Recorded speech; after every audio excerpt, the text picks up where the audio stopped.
I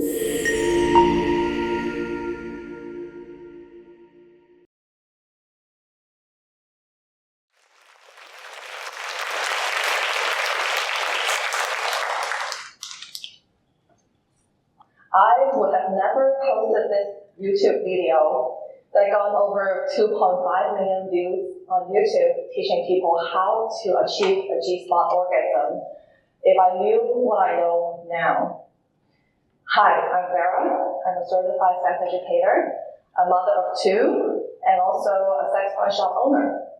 So for the past 13 years, I have been sharing everything and anything there is about sex and intimacy to the Hong Kong locals and overseas audience of all ages.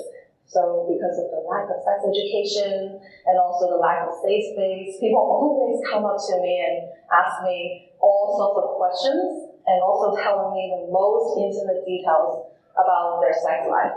One of the most popular questions that I get asked is, how do I get or give an orgasm?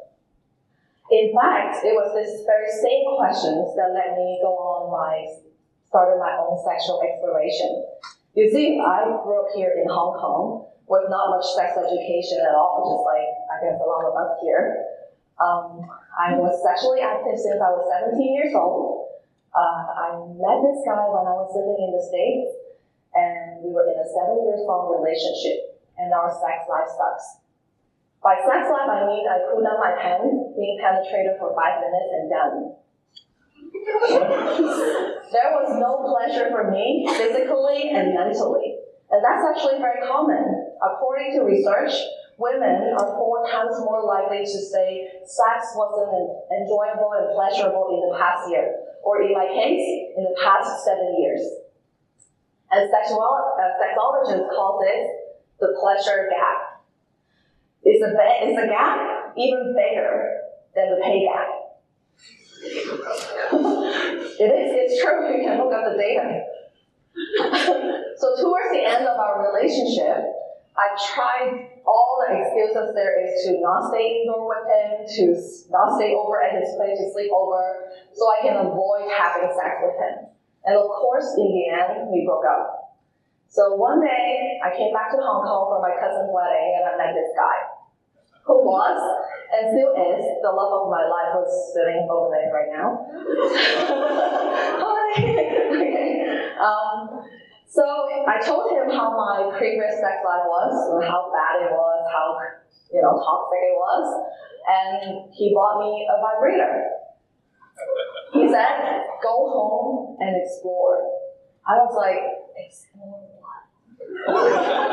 So I took the vibrator home.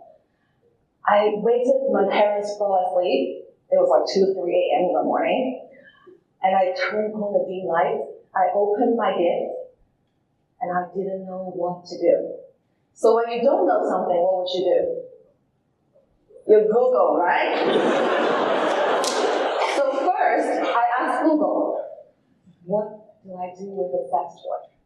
And Google said, masturbate. And I was like, how to masturbate?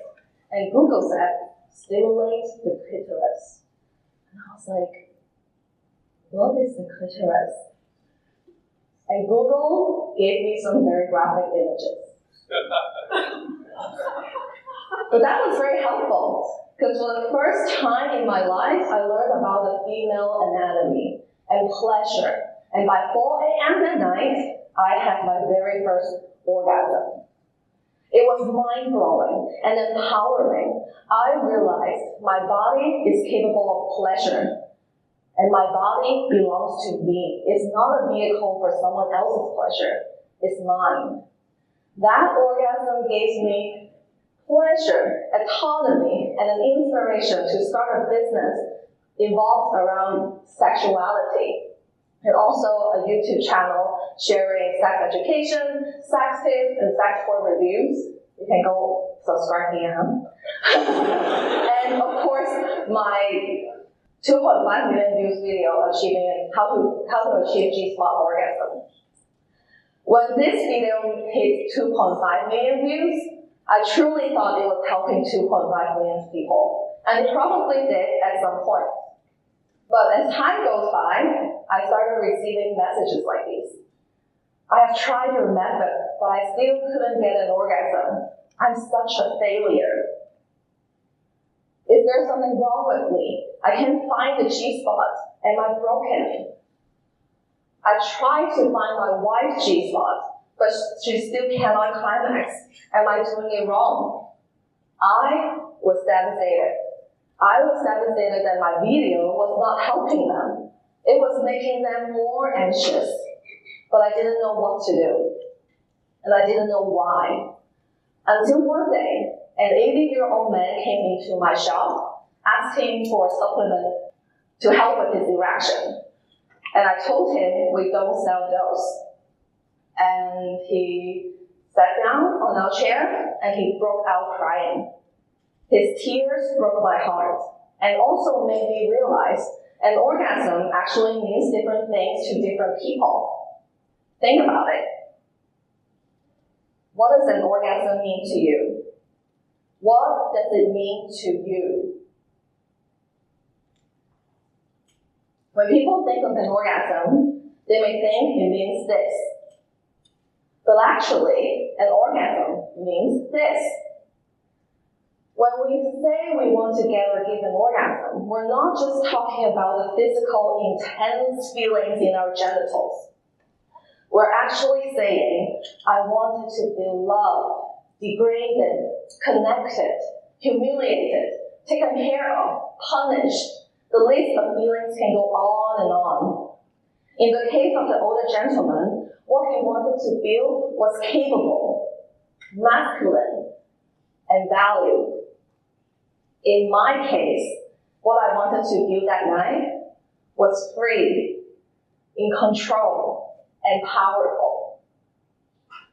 These are all our core desires. An orgasm is one of the many, many ways we can satisfy our core desire, but it's not the only way. Imagine how free it would be, how stress-free it would be, if we can all shift our focus on finding different ways to satisfy our core desire instead of chasing an orgasm one after another and achieving an orgasm as the end goal. How refreshing, how playful, and how pleasurable that would be. If the older gentleman wants to give his wife pleasure, he can give her hugs, kisses, and physical touch. He can give her pleasure without using his genitals.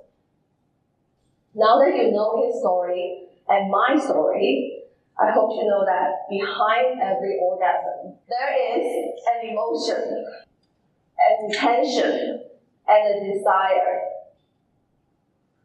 And that makes a story. Now I turn to you. What's your story? Why do you seek an orgasm? Because now when people come up to me and ask me how to achieve an orgasm, I would ask them, how do you want to feel? Why do you seek an orgasm? Is it because you want connection, validation, liberation, or perhaps an act of rebellion? Think about this and reflect on this, not just in this moment, but in each step you take in your intimate journey. Remember, every orgasm has a story. Now, go redefine yours. Thank you.